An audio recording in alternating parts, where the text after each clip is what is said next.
the peninsula of New Jersey was first settled as the two colonies of East and West New Jersey, respectively.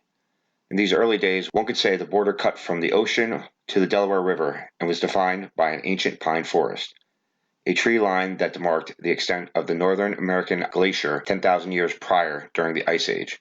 Providing the lumber that would build New Jersey over the last 350 years, this still formidable wood has a rich history and lore, from abandoned villages, the specter of the devil, to the last actions of the American Revolution.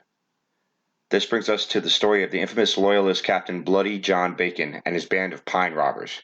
New Jersey and South Carolina were the regions of the most partisan battling during the American Revolution, and were more of a civil war rather than a fight against Imperial Britain. The intensity and viciousness of the war here was far above anything seen until the American Civil War, and the pine robbers could be likened to the James Gang, as they were a partisan guerrilla movement that continued after hostilities ceased in the respective wars. However, the brutality, vengeance, and violence by Bloody John Bacon surpassed anything done by the James Gang. The men under Captain Bacon were a legitimate provincial British unit when they engaged the Patriots at Manahawkin in 1781. This piney band got a jump on the still organizing militia, but was repelled. The provincials, made up of a motley crew of AWOL sailors, bandits, and unscrupulous sorts, blended into the vast Pine Barrens, and though the war was on hold, continued operations as the Pine Robbers Gang, also known as the Refugees. Their continued propensity for violence would culminate in the Long Beach Island Massacre in 1782. The massacre occurred during the United States and Great Britain peace negotiations. This horrific criminal act led Governor Livingston to put a sizable bounty upon Bacon. This would eventually lead to the final action of the American Revolution, a police action by New Jersey militia to bring in the Tory outlaw, Bloody John. This was known as the Cedar Bridge Affair. John Bacon would be considered the last casualty of the American Revolution. 3 months later, on March 31st, 1783, he was tracked down as an outlaw scavenging a shipwreck off Long Beach Island.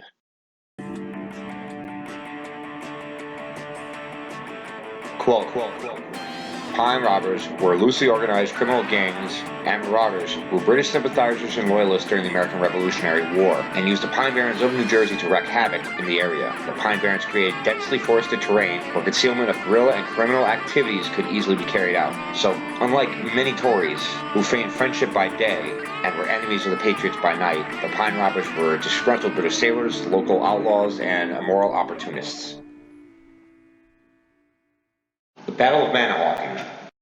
Captain Bacon and the refugees, though in reality a gang, were still under the auspice of provincial soldiers. In late December 1781, they planned a raid on a small coastal village of Manahawkin for the new year. Some Patriot Pineys got wind of the attack on December 30th, 1782, and the militia convened at Captain Reuben Randolph's home to plan its defense. The next morning, the Pine robbers, around 40 strong, arrived by way of Barnegat. Attacking before Captain Randolph's militia were set, they killed one man, Lines Painbon, and wounded Sylvester Tilton.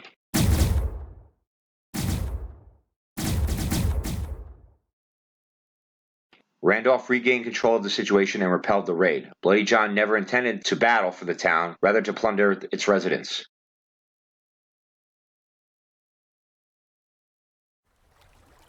Long Beach Island Massacre. In late October 1782, the neutral Belgians eagerly re-established trade with New Jersey as an end to hostilities with Britain ensured the Royal Navy would not confiscate their vessels.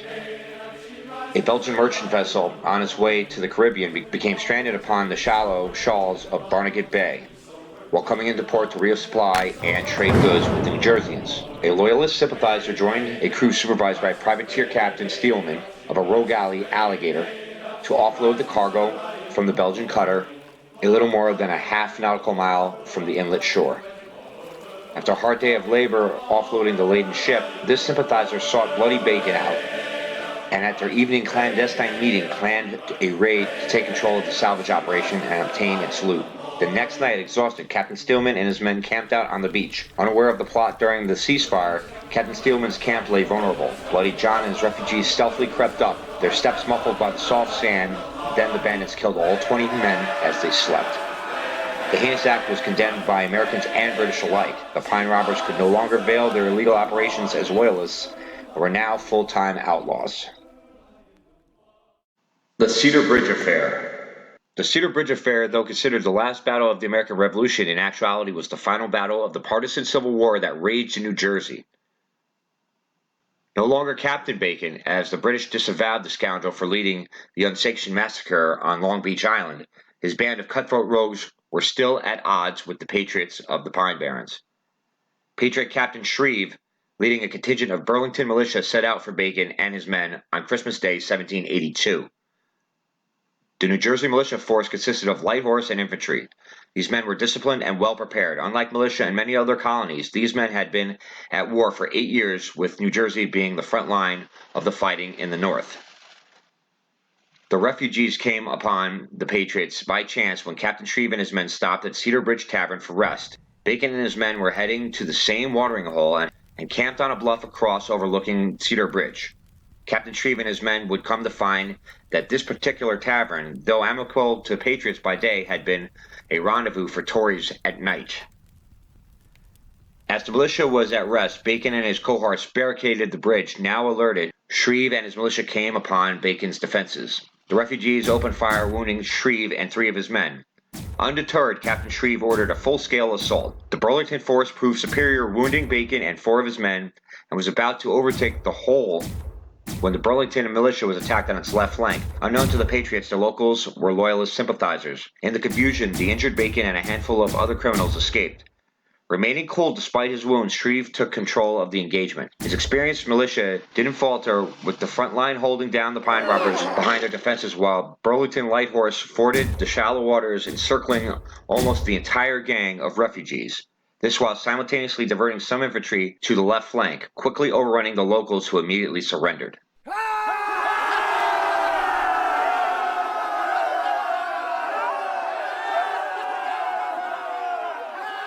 A few months later, Bacon, who had a bounty of 50 sterling on his head, was found in a tavern by Captain Stewart, where he was mortally wounded and his body was desecrated, thus ending the infamous career of the Pines Barren rogue, Bloody John Bacon. Bloody John was the last recorded casualty of the American Revolution. Hear the scream coming over the pines. The devil's out, it's a hell of a time. The quaker stands between myth and fate. Fear